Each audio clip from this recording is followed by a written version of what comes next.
Em 2019, se comemoram os 40 anos da DUFP.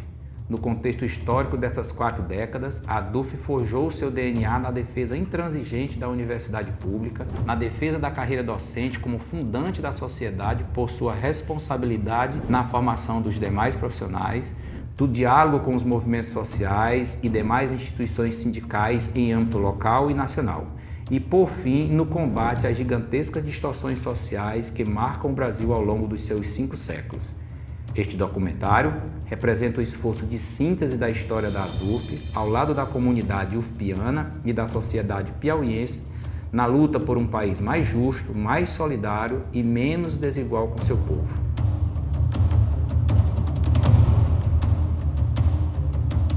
O colega Noronha, que era do Centro de Ciências da Saúde, quando esteve em São Paulo, tomou conhecimento de uma organização docente na Universidade de São Paulo e nas universidades mais do Sul. Então ele chegou aqui falando disso, que a gente deveria também pensar em criar uma entidade dessa, mas com um caráter sindical e que é uma associação. É mais ou menos o que os professores do ensino fundamental e médio faziam. Ele tinha uma entidade que era uma associação, não era um sindicato. Realmente o comando deste movimento ficou muito a cargo do pessoal do CCHL e do CCS. Porque o Ubiraci tinha uma cabeça política formidável, que eu não estou nem perto dessa cabeça política dele, e ele foi quem deu esse fortalecimento no movimento para fazer a DUFP existir. Já tinha muitas pessoas, tem o professor Luiz Gonzaga, que já faleceu, do Centro de Ciências Agrárias, que era uma pessoa muito ativa. No começo havia dificuldade, a não ser aqueles que eram mais politizados, que entravam de cara, mas havia receio, havia pessoas dizendo que você não devia fazer isso não era legal, não era bom, e isso ia criar problemas para a gente. No começo, só o grupo menor, a pessoa não tinha muito receio, porque não tinha divulgação, tá certo? Era um trabalho mais sigiloso e de convencimento de cada um colega que viesse ser agregado a esse grupo.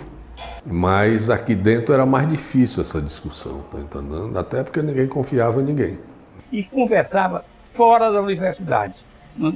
Era na casa do Noronha, era aqui em casa, porque a coisa era meio... Não havia ainda a liberdade democrática, o país ainda estava vivendo os estertores da ditadura. Algumas pessoas não queriam nem ouvir falar desse assunto, né? Achavam que isso aí era coisa subversiva. Primeiro, não se agregava qualquer um, porque naquele tempo nós não tínhamos segurança nenhuma, tá certo? Era o reitor estalar o dedo, só você vai para fora e metia simplesmente. Tinha pessoas que tinham força política junto à reitoria e indicavam pessoas para ser contratadas. Era buscar, primeiro, concurso público, era um dos pontos que nós queríamos defender. Só entrasse na universidade através de concurso, e não por indicação política, que só entrava por indicação política, né? O orçamento da Universidade Federal do Piauí talvez fosse maior do que o orçamento do município de Teresina. Então a oligarquia que comandava o Estado indicava os servidores públicos, quer dizer, era a meritocracia do pertencimento ao clã oligárquico, não é? Então os professores da universidade tinham os sobrenomes dos oligarcas. Eles não faziam concursos, eles eram indicados, não é? Assim também no Estado. Então esse controle da máquina administrativa, não é? Que era o grande cabedal de poder da oligarquia, que eram os asseclas locais da ditadura militar. Algumas pessoas mais à direita tinham uma certa reação, porque achavam que a DUFP era uma entidade, era um sindicato, mas um sindicato muito à esquerda, né? Mas mesmo assim, alguns até se filiaram. Não era se filiar à DUFP, não. Eles passaram a se filiar à DUFP, alguns mais conservadores, depois que a DUFP começou a defender interesses dos professores, né? As URPs e tal, interesses econômicos. O Ubiraci deu uma jogada inteligente. Ele criou um mecanismo que atraiu sócios. Ele criou o chamado chequinho. A pessoa comprava fiado, assinando um cheque, fornecido pela própria DUFP, o que a DUFP mandasse, o banco descontava e a DUFP pagava o comerciante. A ala mais conservadora, ela sempre tinha um pé atrás, então foram se filiando aos poucos. Mas a gente sabia que não ia poder fazer muita coisa, porque havia, como eu disse, o receio.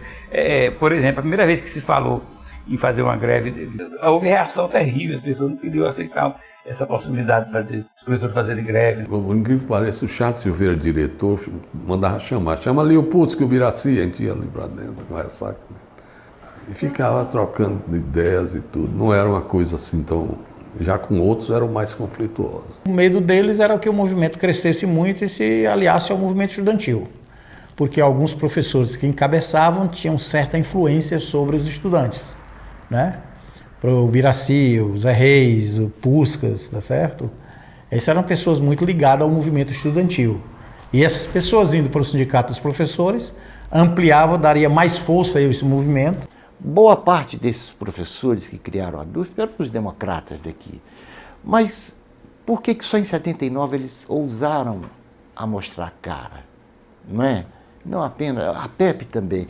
Eu acho que essa luta dos estudantes ela teve um papel fundamental. Essa radicalização do movimento estudantil, cada vez mais organizado e mais consciente, teve um papel fundamental nessa, digamos assim, no despertar dos democratas, né?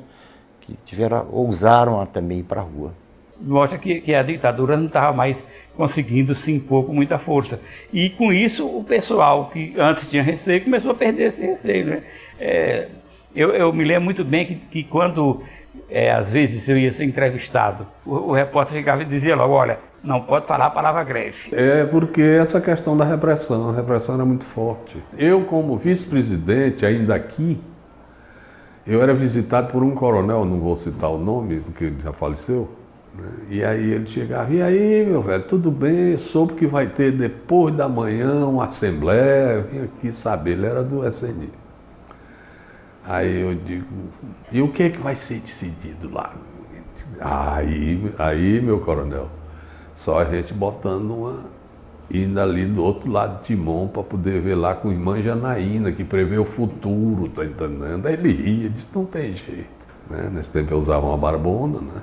Para radicalizar ainda mais. A DUFP, na minha época, teve um papel muito bom na questão das diretas já. Então, não só as diretas, a DUFP era uma entidade sindical que estava sempre à frente de movimentos de caráter democrático aqui em Teresina, com os outros sindicatos, com outras entidades. E foi até que fomos para uma Assembleia Geral e fundamos a DUFP no auditório do Centro de Ciências da Natureza.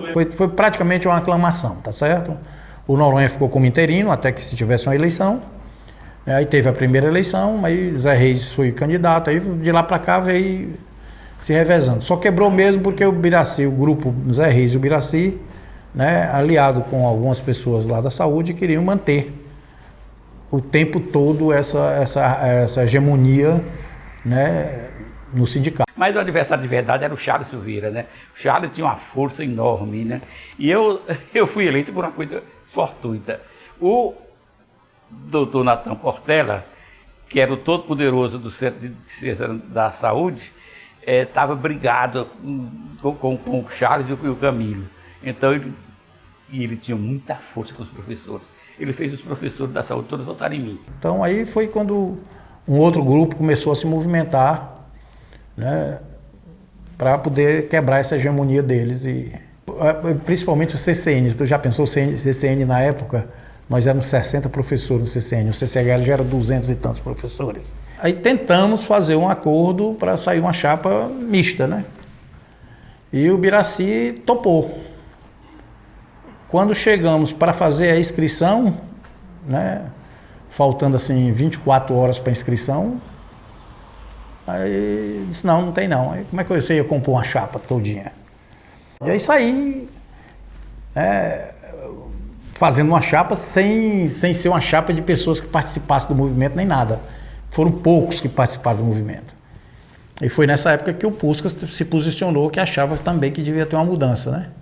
Nós fomos duas chapas, 2 vezes eleitos. Com todas duas, o Valdemar para presidente e eu para vice. A chapa, inclusive, era apoiada pelo Deocleciano, que era de um partido que era ligado aos políticos conservadores, né? Mas é impressionante o respeito político que a gente tinha como adversário.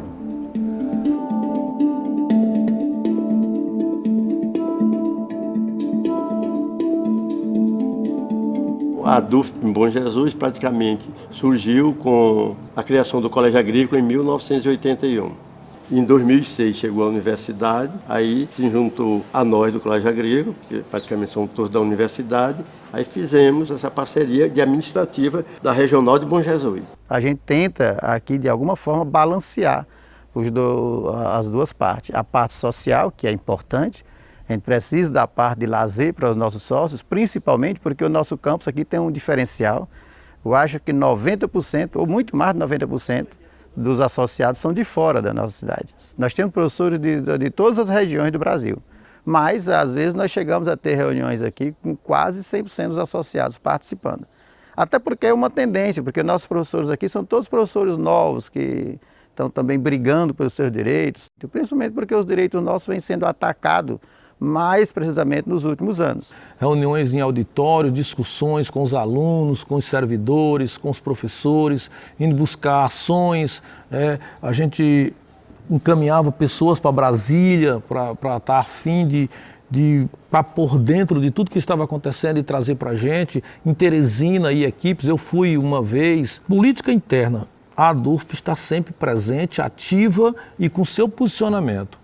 O posicionamento que geralmente é o quê? É em prol da melhoria da classe, né? E em prol da melhoria do país. Eu considero como um momento histórico da atuação da DUFP aqui na cidade de Floriano o ano de 2009. Até então o sindicato tinha como filiado apenas professores aqui do colégio, do antigo Colégio Agrícola, hoje Colégio Técnico de Floriano. O interesse maior era a gente aproveitar o dinheiro que a gente pagava para a DUFP, através de chequinhos, através de posto de gasolina, posto de supermercado. Até 2009, nossa atuação era basicamente ligada ao social, né? Penaforte ganhou uma ação, na época ele era presidente, ganhou uma ação, e nós recebemos uma participação e fomos o criador da sede do clube em Floriano. Infelizmente, esse clube agora, recentemente, foi demolido. Com a chegada do campus, né, muitos professores vieram e a DUFP passou a contar com um quadro importante de professores também do terceiro grau.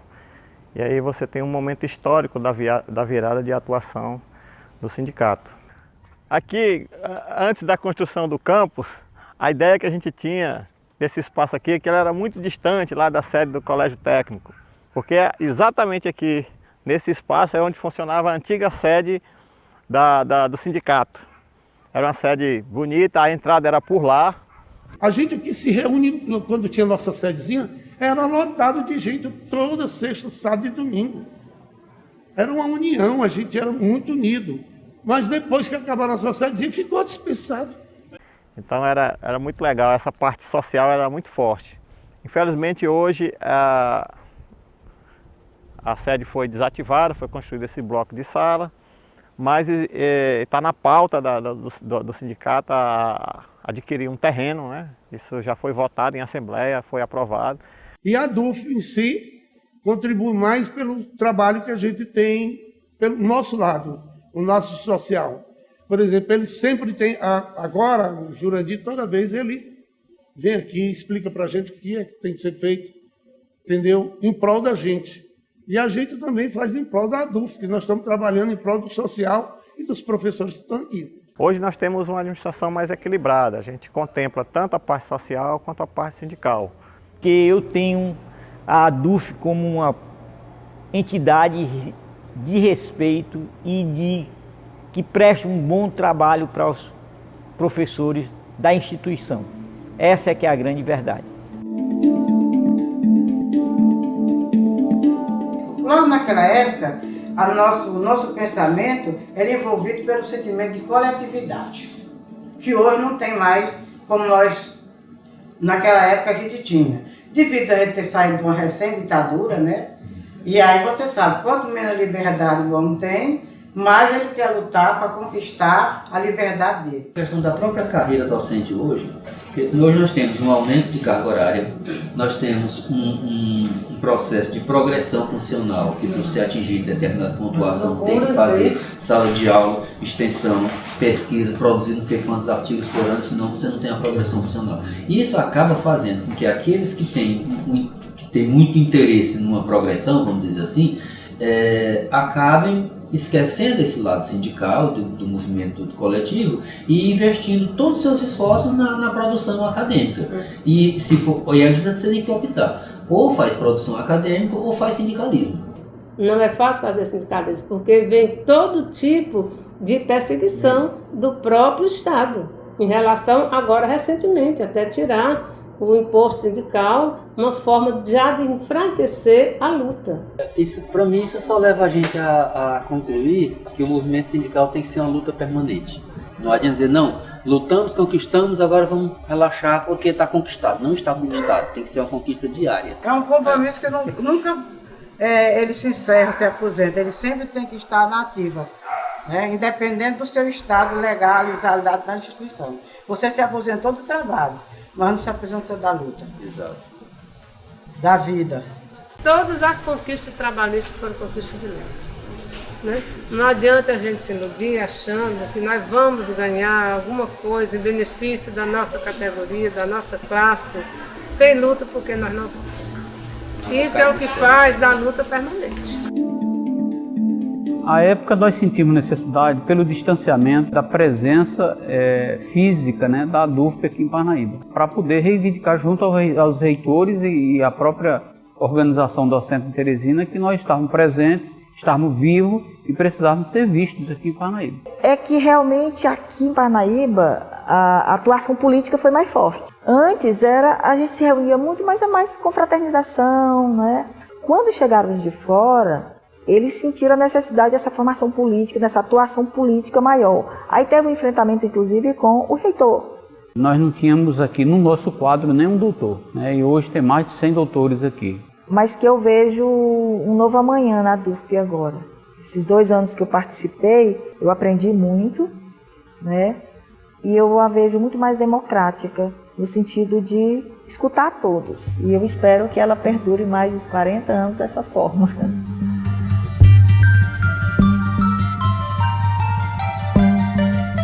Houve realmente atrito entre o movimento docente, e aí a nossa gestão estava no meio, e o governo central, né, no caso o governo federal. Realmente eu não concordava, né, com aqueles cortes para a universidade, aquelas coisas tudo. Eu acredito que foi a época em que a universidade se voltou contra o governo federal, foi exatamente na época do governo FHC. 96, tem grandes movimentos, 97, que vai desaguar com a tentativa de privatização já das universidades pelo FHC. Nesse momento há uma greve feroz, já com 3 meses, 4 meses de greve. Onde houve a suspensão do salário pela primeira vez, nós ficamos 2 meses sem salário.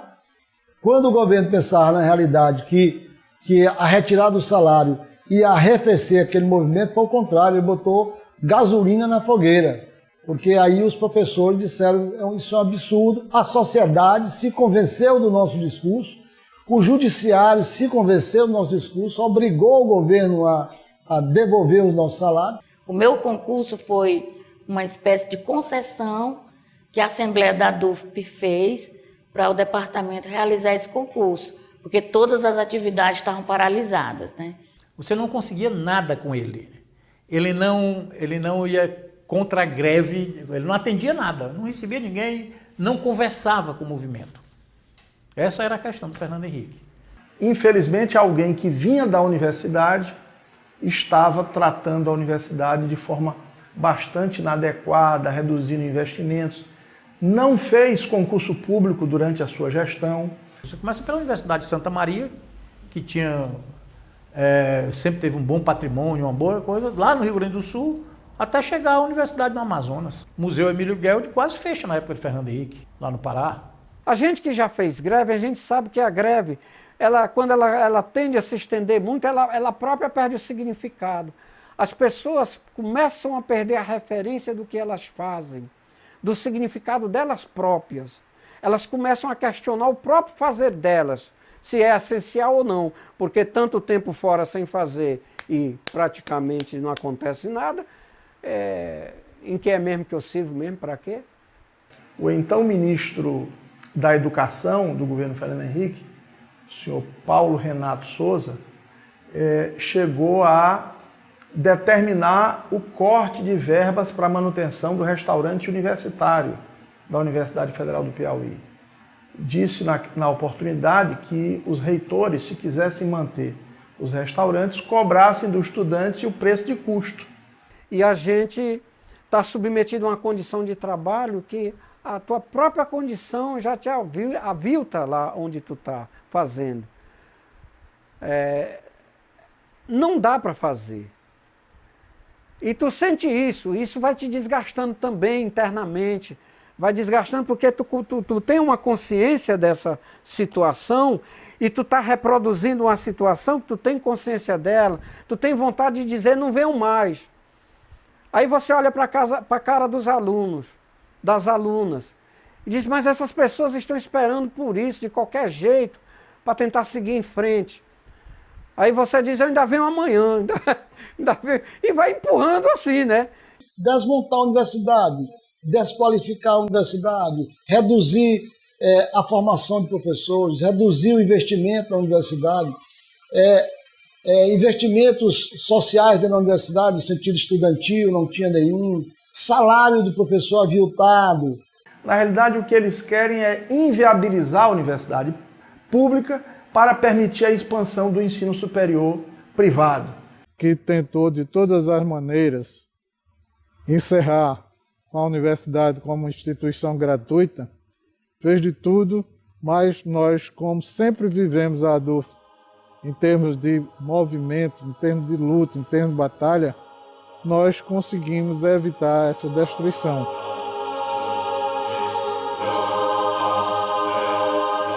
Eu saí daqui para ir eleito pelo comando de greve local para ir representar a ADUFP lá, ser a pessoa que está mediando os associados com aquilo que é aprovado na Assembleia, com aquilo que eu deveria votar lá nas reuniões do setor. Dito, a greve de fome vai começar, quem se dispõe? Aí eu olhei para um lado, para o outro, aí um colega numa ponta lá levantou o braço, aí um outro, assim de forma muito tímida, aí lá, eu fui o terceiro ou quarto, eu digo, eu vou também. Eu lembro que a fome é uma coisa tão danada que um dia eu sonhei que parecia realidade. Eu estava no mercado do Marfuá e roubava um beiju de uma banca e saía correndo.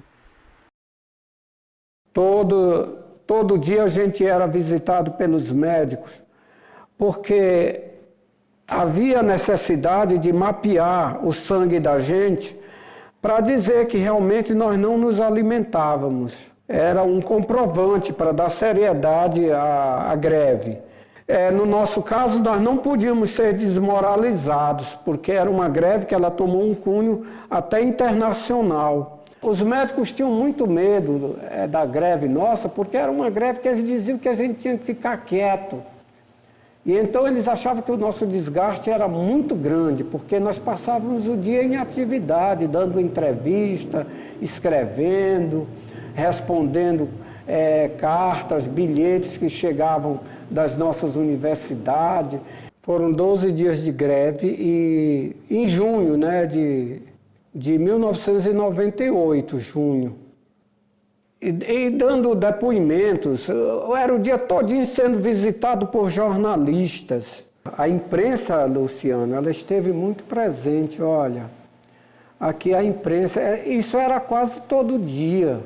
Uma autoridade da Igreja Católica, um bispo que veio nos visitar, a Maria Luísa, que foi a prefeita de Fortaleza, ela está aqui. E esse que está com o violão aí é um professor lá da Universidade da Bahia chamado Pedro Abib. Nós passávamos dias em atividade, Luciano. E o médico tinha muito medo que a gente viesse a falecer. Olha uma foto da turma completa aqui, ó. Faziam caravanas para ir nos visitar. Foi um impacto muito grande, além das comissões internacionais que nos visitaram. A solidariedade é uma coisa fascinante. Manifestantes chegavam lá, acendiam uma tocha e então ficavam fazendo vigília lá no local onde nós estávamos concentrados, lá na Universidade de Brasília. Porque aquelas pessoas vinham com uma sede de ter alguma coisa em troca, de saber como nós estávamos, o que é que nós sentíamos, o porquê que nós estávamos naquela situação. Tinha pessoas que choravam lá, choravam emocionadas com a greve. E então a gente fazia questão de estar junto dessas pessoas, né?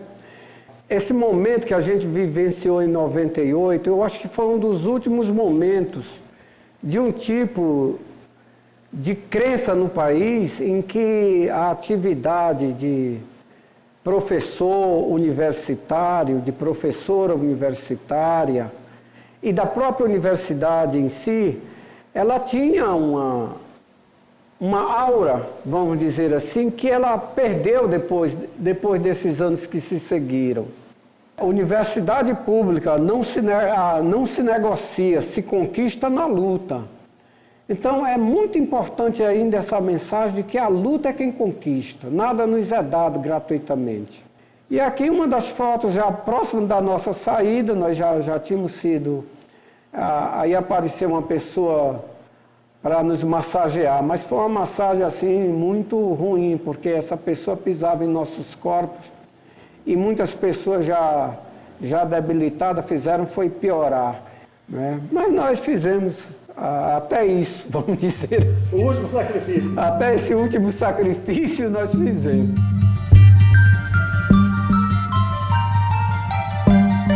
Porque era um momento em que havia restrição à democratização dos departamentos, a imposição de uma norma para a carga horária de trabalho dos professores, uma carga horária de trabalho altamente extenuante, muito pesada. Mas essas perseguições, o problema é que não dá para nominar porque foram muitas, né? Não rezou naquela cartilinha. Imediatamente era perseguido, o curso era perseguido, a contratação de professores era impedida, colocada dificuldades de novos professores. Esse tipo de coisa que atrapalhava até o andamento do curso, né?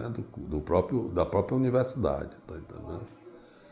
Então foi um momento assim, muito, muito ruim para a Universidade Federal do Piauí. Foi judicializado, foi levado à polícia, para vocês terem ideia. Vários de nossos diretores foram várias vezes em delegacia fazer depoimento por besteira, qualquer coisa. Se dissesse isso não é verdade, me chamou de mentiroso. No dia seguinte eu estava na polícia. A UFP era cheia de pessoas que trabalhavam para ver quem é que estava fazendo a crítica e fazer isso, fazer aquilo para entregar. O que de certa forma explica, em muito caso, uma certa aparência de comodidade de alguns professores diante disso, porque seriam perseguidos.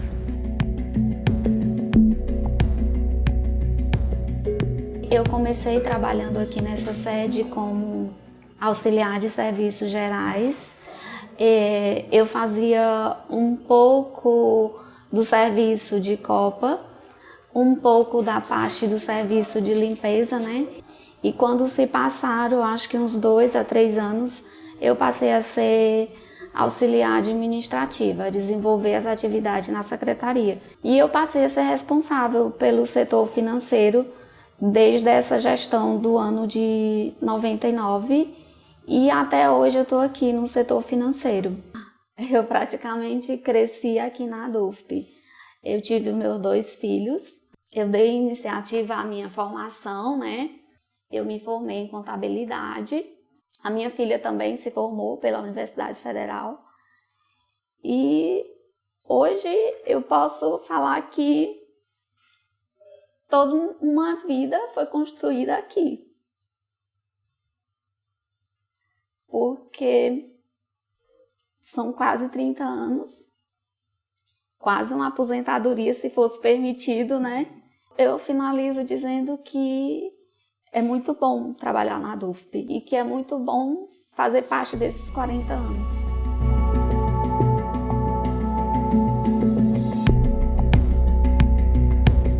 Nesse esforço de trabalhar processos de melhor formação do nosso quadro funcional, nós realizamos um curso de formação e estamos buscando colher os resultados desse processo de formação, que a gente considera que tem que ser continuado, na busca de melhor atender às demandas dos nossos associados e associadas.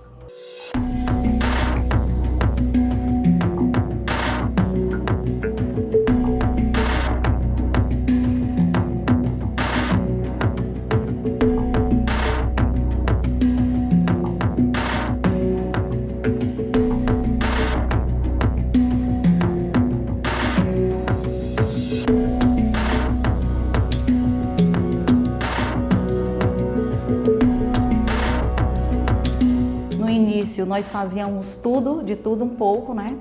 Então trabalhava na conferência, trabalhava atendendo os professores, cheguei a trabalhar na parte de pessoal. Né? São 28 anos, né? Acho que uns 28 anos de ADUFP.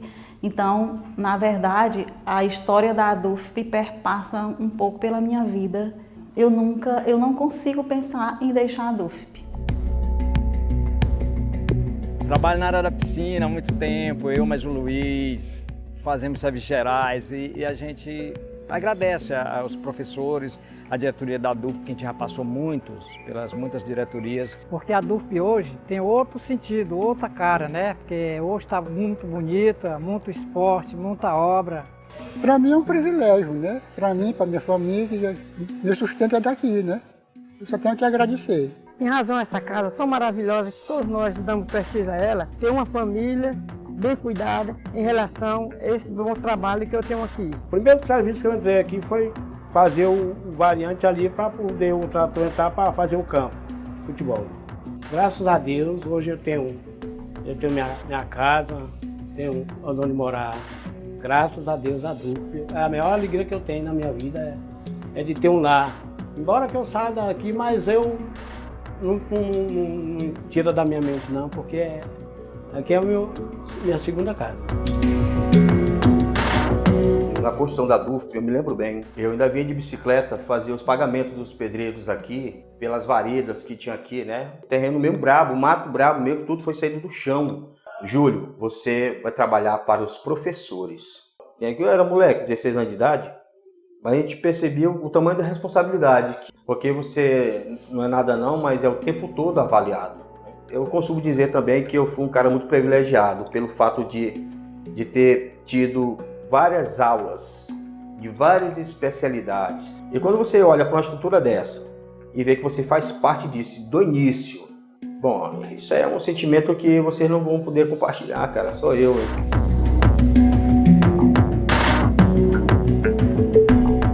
E o Biraci conseguiu, com a reitoria, ceder o espaço onde hoje funciona a DUFP, né? Estava eu, Biraci, e o mais ligado a mim, o professor Alferraz. E onde é o terreno? Aí o Biraci foi e disse assim, rapaz, eu tenho noção de onde é que fica esse terreno, entendeu? Vamos dar o pontapé inicial. E viemos parar exatamente aqui onde hoje é a Avenida Petrônio Portela, não é? De frente à cerca de arame farpado, nem acesso tinha. Puxei os arames e passou o primeiro, o Biraci, depois ele. Vamos construir uma pequena latada. Cavamos 6 ou 8 buracos e arrumamos na hora lá. Eu ia passar um senhorzinho lá. Ele arrumou 6 ou 8 forquilhazinhas aqui mesmo. E botou de pé e tomou as palhas em cima. E aí passamos a manhã aqui. E conversando como é que ia ser essa DUFP. E nós não tínhamos a menor noção. A partir daí, a DUFP passei a DUFP, a Associação da Universidade Federal do Piauí. No meio do mato. Não tinha nada. como os sócios eram poucos, a arrecadação era mínima. Porque quando nós chegamos, a DUFP, o Zé Reis tinha conseguido ali a sede e tinha construído um barzinho. Mas depois foi abandonado.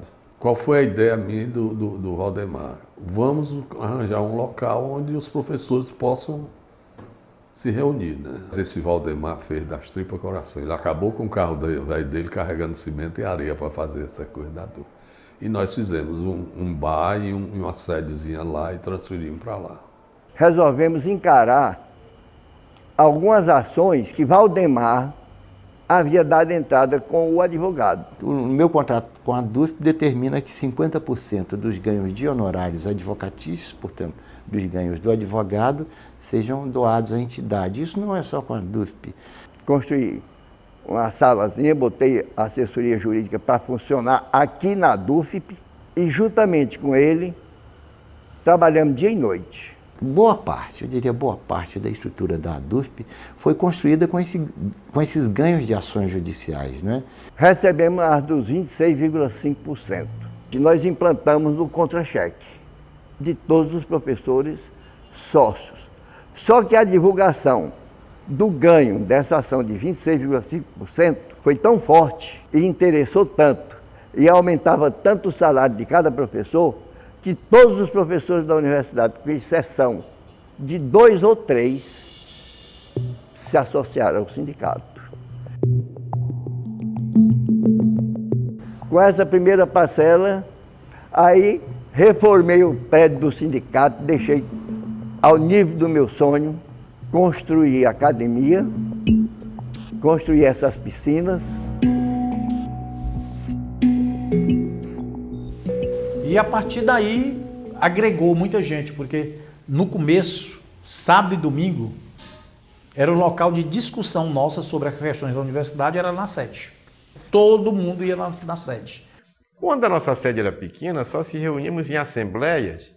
E a assembleia era aquela assembleia de 1, 2 horas de duração, depois cada um para o seu canto e só se encontrava provavelmente na próxima assembleia. Com esse espaço maior, passamos a nos reunir.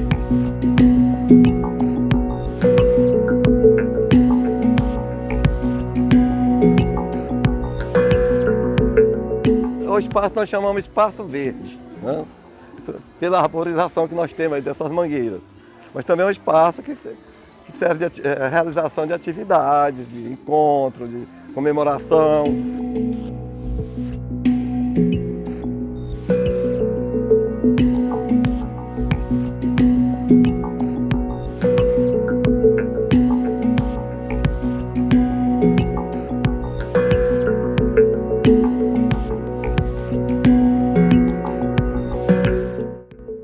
Raimundo, bota meu nome? Eu tenho 40 anos ainda não, pô. Uhum. Só tenho 37. Bota meu nome? Bota seu nome. 21. Aqui para sortear os peladeiros, para o jogo dos peladeiros.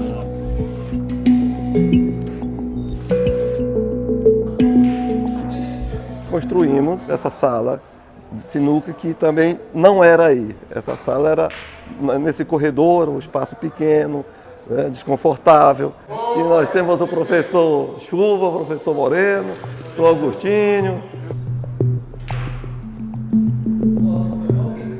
Depois de mim entrou o professor Paulo, que recebeu a segunda parcela. Me parece que foi ele que fez esse auditório. Nesse auditório, grande parte de nossas assembleias é realizada aqui.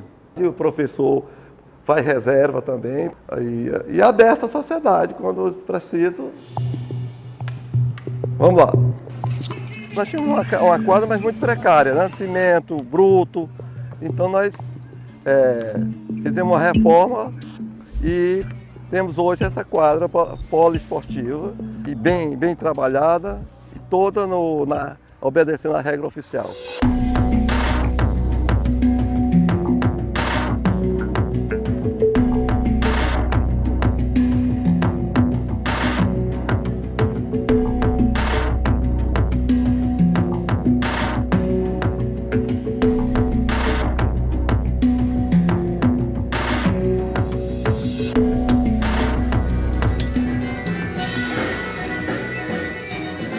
Esse salão onde nós realizamos as nossas festas, né? É um salão reservado para os associados. A gente realiza a festa junina no São João.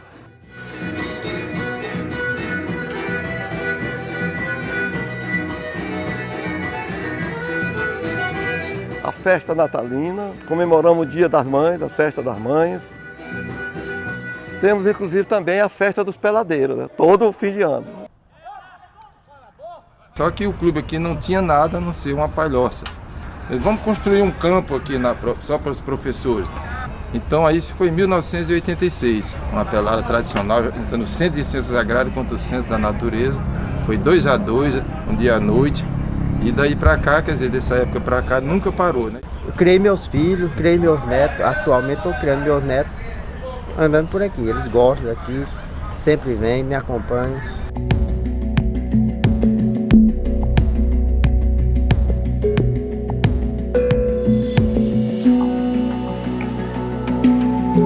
Na realidade, nós temos 3 piscinas. Essa é a piscina para adulto, né? É uma piscina semiolímpica, atende pessoal da terceira idade, os adolescentes, adultos. Temos a piscina média, isso aqui para atender a meninada.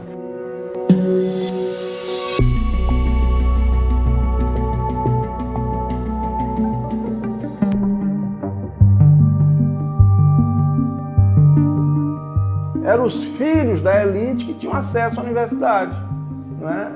Depois de 2002, a elite teve que disputar as vagas com os filhos dos trabalhadores. Foi esse período em que a universidade teve uma grande expansão, né? E com a expansão, vários concursos, muitos professores novos.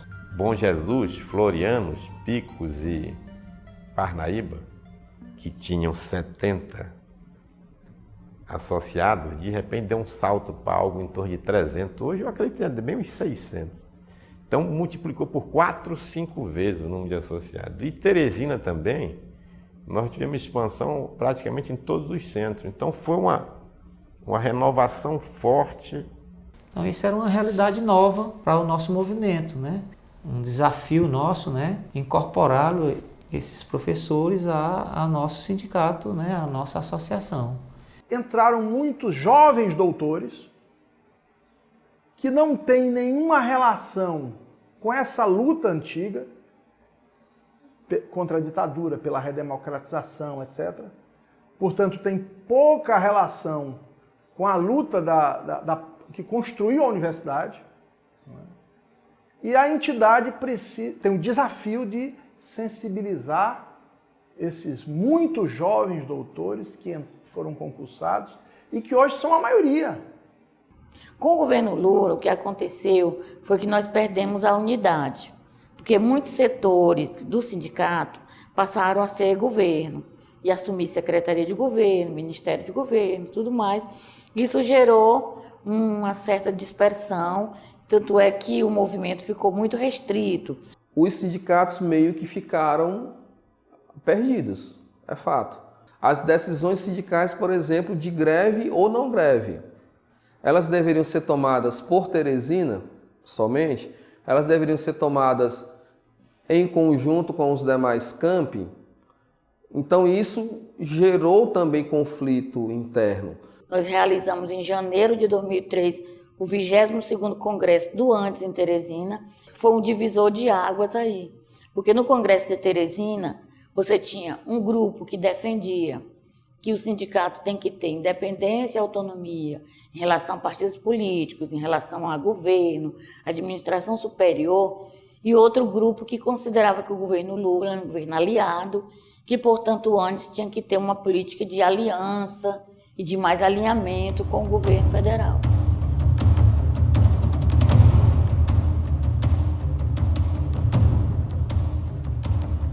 E por que tão poucas mulheres ao longo de 40 anos na DUFP, não é? Eu atribuo essa questão do estereótipo das mulheres verem o sindicato como um espaço de homens, um espaço de disputa, de briga, de uma certa falta de regramento de horários, que não considera os horários delas por conta de uma dupla jornada também que é histórica e cultural.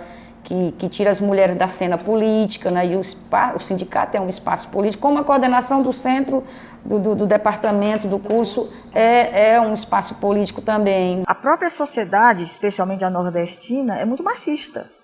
Nós, como mulheres, somos dona de casa, temos muitas obrigações que não são compartilhadas muitas vezes com o companheiro dentro de casa. O acúmulo de tarefas em cima da gente é muito grande, o que impede, às vezes, da gente participar mais nos sindicatos, dentro da própria universidade, como reitora, como chefe de departamento, porque isso requer muito tempo e dedicação. E outra coisa é que nós temos muitos desafios ainda pela frente, do ponto de vista da inserção da mulher nas atividades da universidade, da ADUFP, na direção dos sindicatos. E nós precisamos, então, em relação à ADUFP, saber, né, onde é que estão essas vozes femininas. Mas não pense que é uma tarefa fácil ser mulher, ser sindicalista. Você está num mundo, às vezes eu me sinto eu sozinha no meio de vários homens, né? Então, assim, é muito difícil, porque os homens têm suas próprias linguagens, né? Têm suas próprias tratativas. Particularmente a minha participação nesse movimento político, acadêmico, foi assim, conhecendo e participando de instâncias que me levavam lá através do voto. A gente quase que não consegue agregar para reunir, como é que vai juntar os professores para cá. Mas repara numa assembleia que vai definir greve, a grande parte é mulher e elas trazem, não, vamos lá, porque a gente tem que decidir, porque já é uma coisa que vai afetar para além da universidade, vai afetar a vida lá fora. E apesar de que tudo afeta, mas fica bem claro isso, porque muitas vezes afeta a vida familiar, a grande maioria das vezes sempre afeta. Né? E aí já puxa para aquele lado mais feminino da coisa. Não, peraí, vamos ver como é que é. Então, assim, eu acredito que esse problema de a mulher estar aqui dentro é por conta desse estereótipo mesmo. Não só a mulher, a gente tem que pensar toda a diversidade mesmo, né? As mulheres, o pessoal LGBT.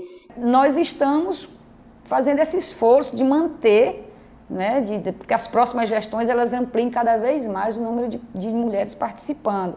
Ou seja, o sindicato precisa refletir o volume do gênero feminino que tem na base. O nosso desejo é que as mulheres elas sejam protagonistas de todos esses processos de transformação, porque isso tem a ver com a vida delas. Quando elas nos veem nos sindicatos, de certo modo, reforça as posições delas lá onde elas atuam. E a mulher ocupar, de fato, um lugar de destaque na luta política, na luta acadêmica, na universidade, na direção de universidade, por que não? Felizmente isso está mudando, justamente porque, além das mulheres se interessarem mais em ocupar esses espaços, os homens também estão mudando. As mulheres, nesse momento da vida política, elas trazem um sentido ético, o seu próprio fazer, mas também faz uma convocatória à sociedade para adotar outra postura de fazer política e de fazer a luta sindical.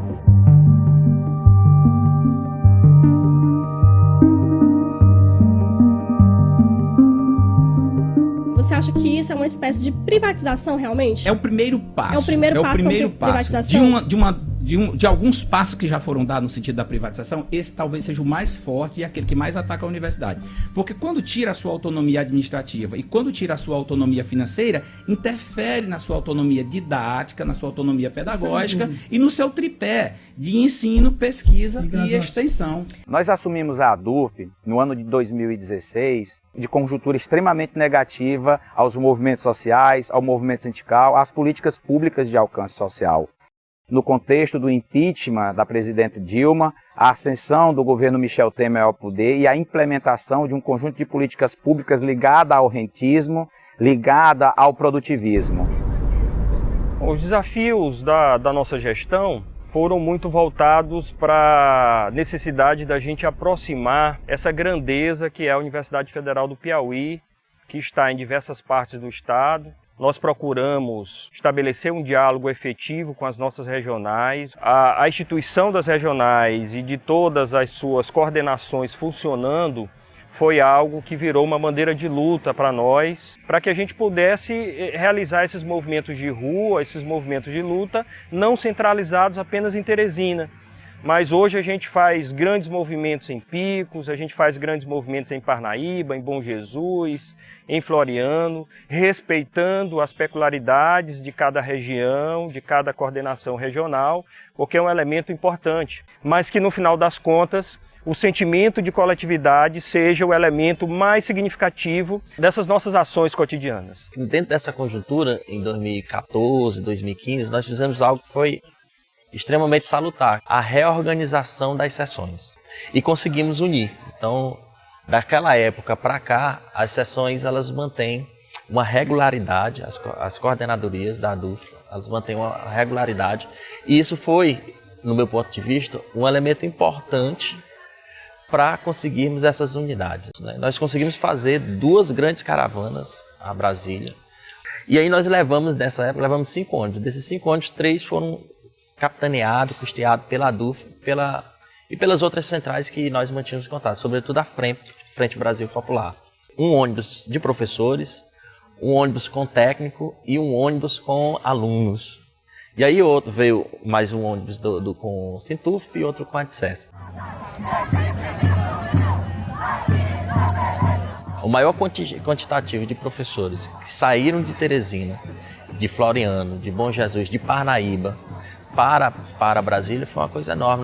Nós tivemos um ônibus, 21 professores.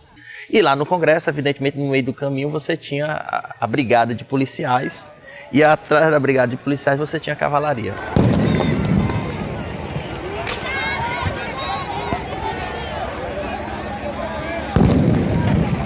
Ou seja, nós conseguíamos avançar em torno da proteção de policiais, mas quando vinha a cavalaria...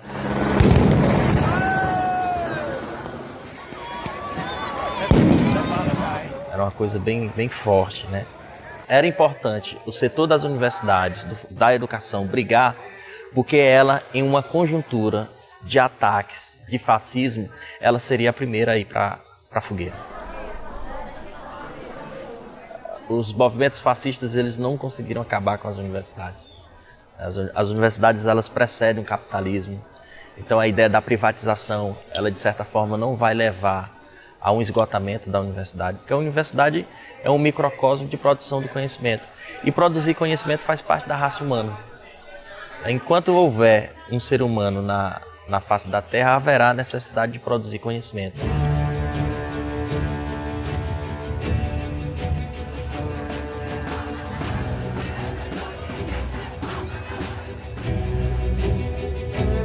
Desse conjunto de ataques que o governo faz à educação, parece que há um total desconhecimento da importância da educação como instrumento de transformação social e que precisa a população voltar às ruas para pedir, para cobrar um direito que é essencial, que é básico e que é, inclusive, constitucional.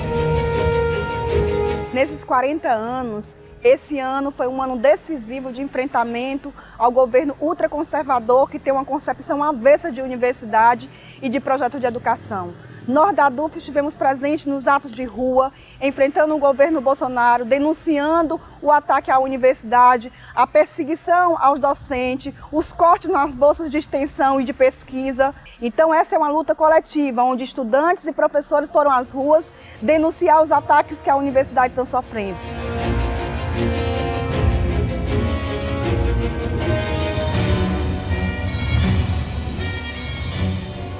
E esse é o pior momento, eu diria, porque é a própria universidade que está em risco enquanto instituição. A universidade pública no Brasil está ameaçada, então é quase que uma tarefa mesmo que se impõe para a gente atuar em todas as frentes. Você tem que produzir, mas você também tem que estar atenta a esses ataques que chegam. Alguns professores ficam na dúvida, esse futuro, esse mesmo aqui, ó. Tem professor que diz, mas parece que vai ser uma coisa boa para a gente. Isso não é, isso aqui é um ataque, o mais feroz que já se tramou contra a universidade pública, que aqui é uma tentativa camuflada e, em alguns aspectos, declarada de privatização da universidade e aniquilar o caráter público dela, né? E aí a gente tem essa tarefa de formiguinha, de estar conversando com as pessoas, né?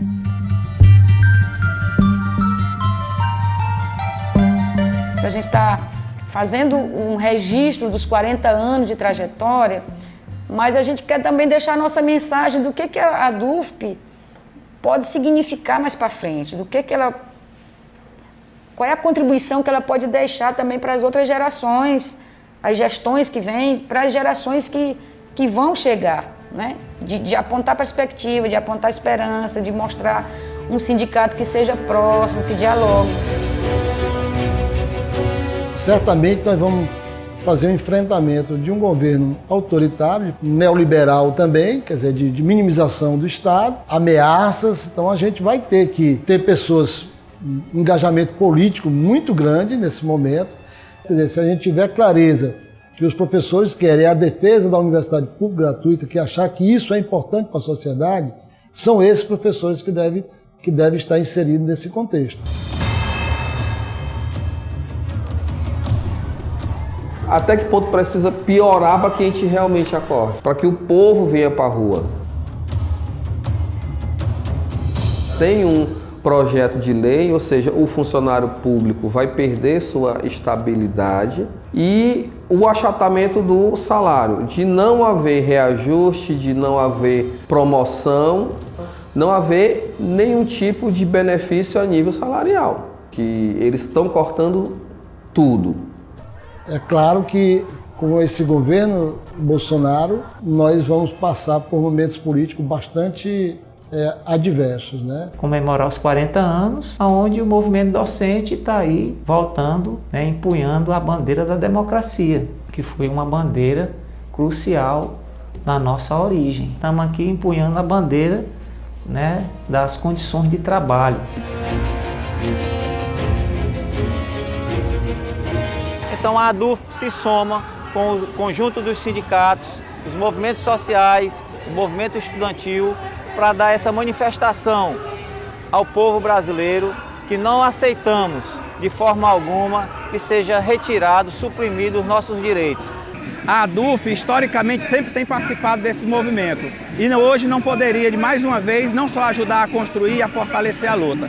Então estamos aqui em defesa da universidade pública, ajudando a construir, no nosso entendimento, dias melhores para a sociedade brasileira, acreditando que a educação é esse instrumento de transformação, de desenvolvimento social, de geração de emprego e renda e de inserção social.